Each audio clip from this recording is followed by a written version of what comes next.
اوریدونکو ګرانو هیوادوالو سلامونه احترامات مې ومنئ. نن د نړۍ او د اسلامي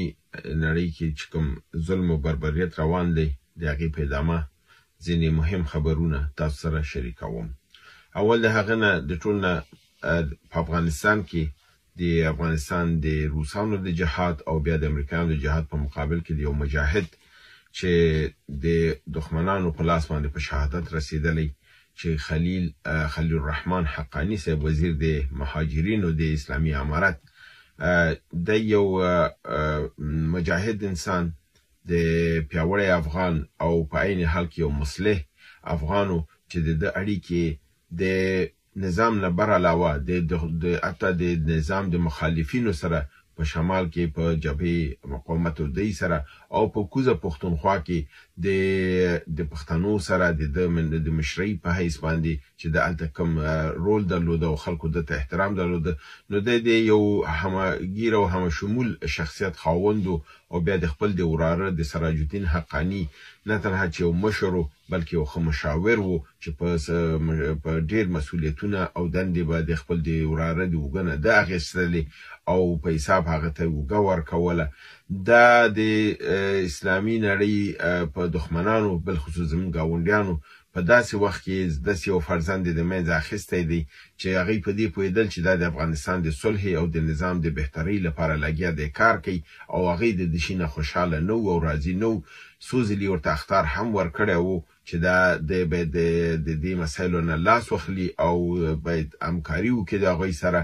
چون د په هغه ساحه کې د همکاري ونه کړله نو بالاخره د ځان واخیستل شو. تاسو معلومه ده چې د پاکستان د اردو لوی درستیز عاصم منیر څو ورځې مخکې د کور کمانډر په مجلس کې دا وعده کړې وه چې افغانستان به زموږ خبرو ته تن ورکوي او یا به دا د سختو ګواښونو سره مخ کېږي او یعنې دې کې به هر هغه څه شاملي چې د دې په مخ کې ستونزه جوړوي. تاسو معلومه ده چې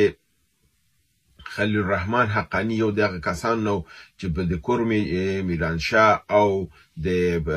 دغه ایجنسی په دې شاوخوا کې دلته د ډېر اثر رسوخ او د خبره اوریدل کېدله او د همچنان د ټي ټي پی سره د اړیکې او دغه مشران سره د اړیکې ډېرې دغه وی چې هغه هم د احترام په سترګو وي او بل دا چې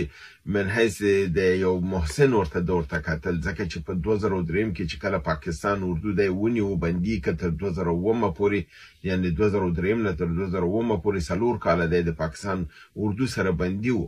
او د زندان نه په هغه وخت کې خوشی شو چې کله د پاکستان د ټي ټي پی دغه ډلې 300 پاکستانی اردو کسان یرغمال کړل د هغې د خلاصون په بدله کې یو هغه کس چې خوشی شو د زندان نه همدغه خلیل الرحمن حقانی و. فلهذا داسې یو انسان چې د هغې په حساب ورسره دغه کړي چې د خپل کسان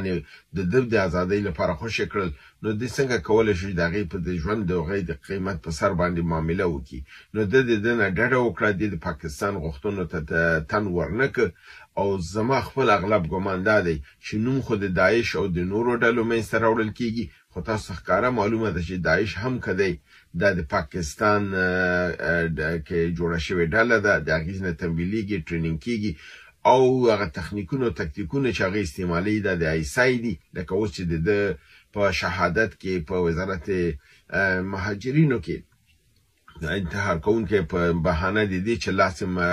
دغه دی مجروح دی او په دې کې سیخان پراته دي راغی او دلته د انتحار وکړه. دا د آیسای تخنیکونه دي چې دوی ته کار اخلي او دلته په دې کې دوی موفقه شول چې د خپل د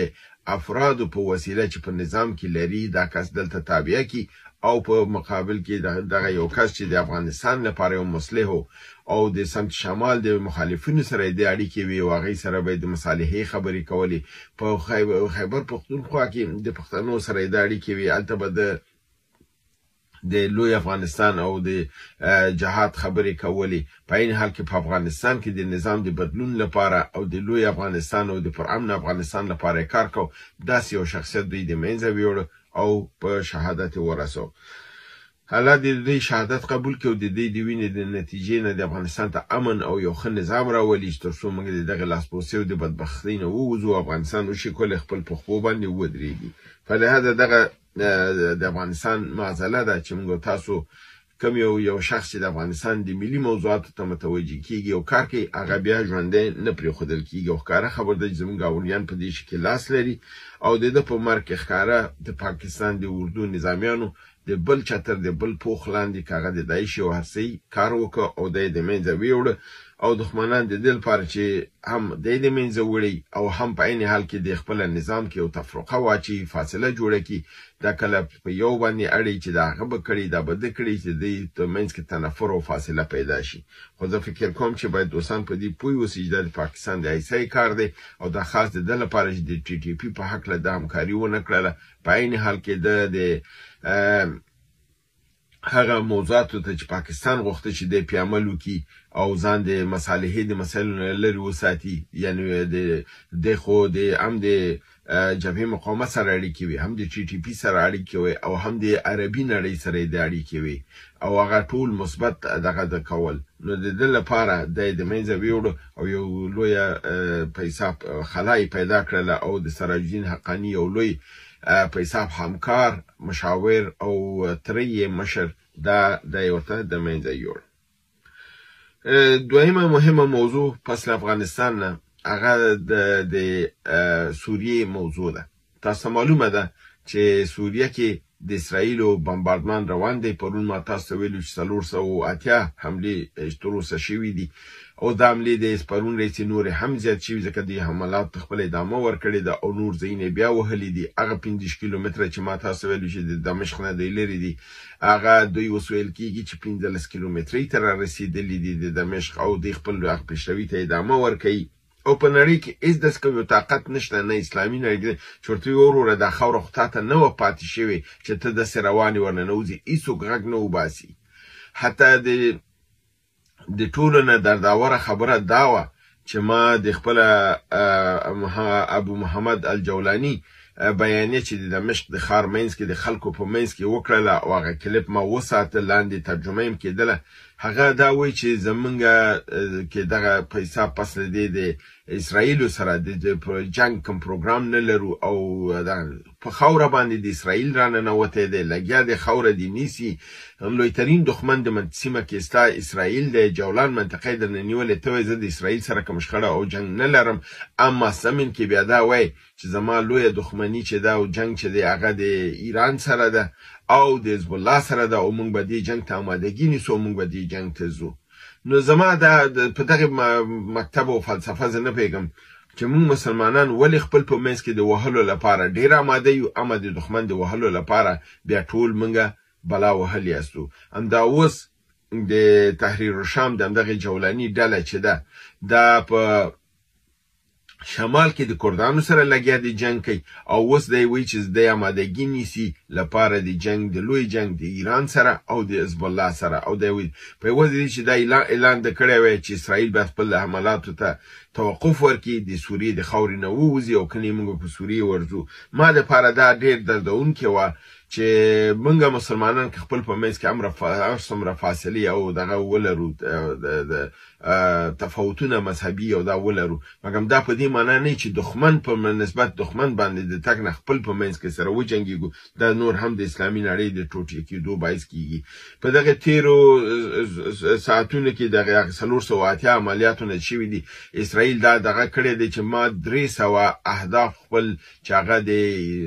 سوریې د ځمکې نه په هوا میزایلونو مراکزو د نورو میزایلونو مراکزو تیارې وي کښتیګانې وي دا د دنه بر علاوه د مهماتو د تسلیحاتو کوم مراکز چې ذخیرې د اسلحې وي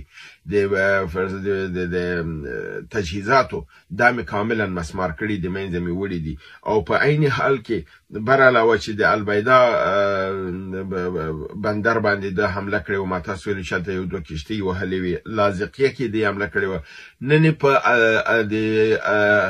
ترتوس په بندر باندې هم حمله کړې ده او ترتوس بندر تاسو معلوم ده چې دا هغه بندر دی چې دلته د روسي قواوي او دلته د روسي کشتیګانې وي او دغه کشتیګانو د امریکا او د اسرائیل مخه نیولې وه اوس ښکاره کیږي چې روسان چون دغه نه استفاده نه کوي او د نه غواړي چې دفاع وکړي نو اسرائیل راغلی دی و د اسرائیل په گفته باندې ویل چې 15 کشتیګانې په دغه ځای کې د سوریې د منځه وړي دي تر څو پاینده کې سوریې ته د دغه ټولو حملاتو نه دا ښکاري چې په کل کې د سوریې په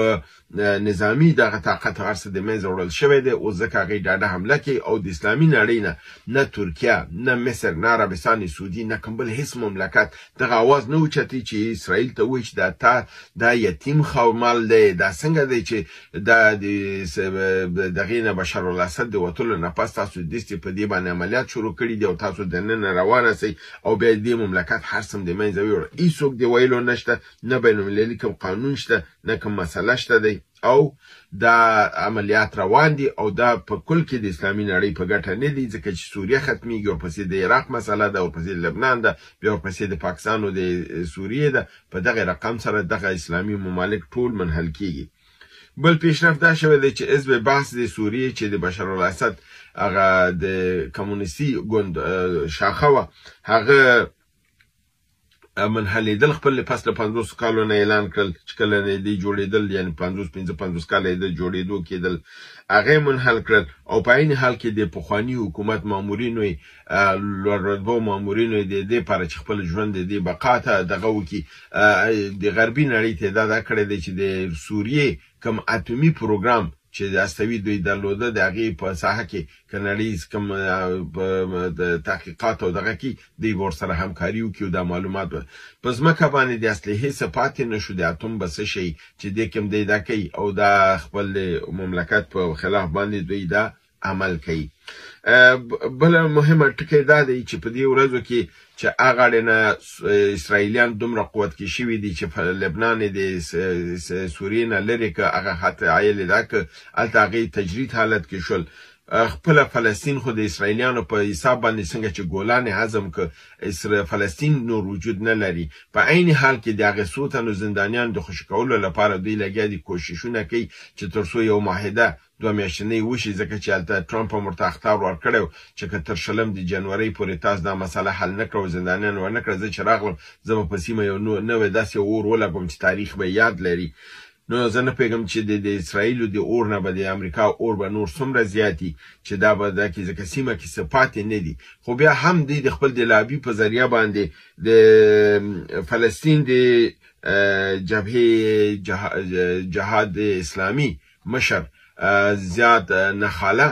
دا مصر ته رسېدلی دی تر څو هلته د اوربند په متعلق خبرې وکړي او دا اوربند اسرائیلیان اوږد اوربند نه غواړي لنډمهاله اوربند غواړي دلیل یې څه دی ولې دا لنډمهاله غواړي لپاره له ده چې دوی په دې پوهېږي چې دغه لنډمهال کې دوی خپل زندانیان چې دې راخوشه کړل خپل اسیران یې ترېنه واخیستل یرغمال شوي کسان بیا پسه دوی شروع کوي په حملې باندې او په دې رقم سره چې څنګه سوریه ختمه شوه ګولان ختم شو فلسطین په نامه به خاوره تاسو ونه ګورئ او دا به دوی ختموي همدا علت دی چې د حماس ډله د مصالحې لپاره نه کینی او هغه دا صلح د لنډمهاله نه مني هغه اوږدمهاله غواړي خو دا د جبهې جهاد اسلامي ډله د فلسطین چې د الفتح د ډلې سره نږدېکیت لري او هغې دی هلته دا حرکت کړی دی زه فکر کوم دې تر شا د غربي نړۍ لاس دی غواړي په دې طریقې سره د حماس باندې فشار راولي چې هغې دغه زندانیان خوشي کړي او چې 2 میاشتو کې دننه چې دا خوشي شد نو خود به خوده به دلته چې بیا اسرائیل او امریکا کوم لوبه کوي هغې ته د الله حافظ د ناصر د مسلمانانو اوسي افسوس دلته په ترکیې باندې راځي چې په عوض د دې دغه مسلمانان متحد شي او دلته دا شي د کفارو مقابل کې دا شي تاسو پوهېږئ چې د شام التحریر په شمال کې د کردانو سره په جنګ کې دی دې غاړه ایران ته د جنګ آمادګي نیسي خپل مملکت لا جوړ نه دی حکومت موجود نه دی ترکیه هم د اسرائیلیانو سره لاس یو کړی دی او هغه دلته د دغې نه دفاع نه کوي کم خبرې چې بعضې په میډیا کې راغلي دي چې اردوغان اسرائیل ته دا هغه ټول د سختګي دي لپاره د ده چې تاسو معلومه ده چې دا مرکز د کنټرول نظامي دی جنگ د سوریې په ترکیه کې دی چې هلته اسرائیل او امریکا ورسره شریک دي په لحاظه که چېرته دی واقعا د اسرائیل خلاف نو هلته به د اسرائیل سره د سازش نه کو او یو ځای کېده به نه او اوس به د اسرائیل مخه نیولی وی چې په سوریې باندې حق دننه ننوتو نه لري. تاسو ګورئ چې یو هم غږ نه کوي. سوریه په ټول دغه تیرو 2 ساعتو کې کاملا مسمارېدو ته مخامخ شوی، ځکه چې ټول نظامي مراکزو دی ووهل شول او خراب یې کړل. نو دغه مهم بعضې ټکي غوښتم مې تاسو سره شریکم. تر بل برنامې تاسو له رب العزت ته سپارم. تاسو کولی شئ زما چینل افغانستان پانوراما، سیمای افغانستان سیره سبسکرایب کړئ او دا دوستان سره شریک کړئ. تاسو په لوی رب العزت سپارم. وما علینا الا البلاغ.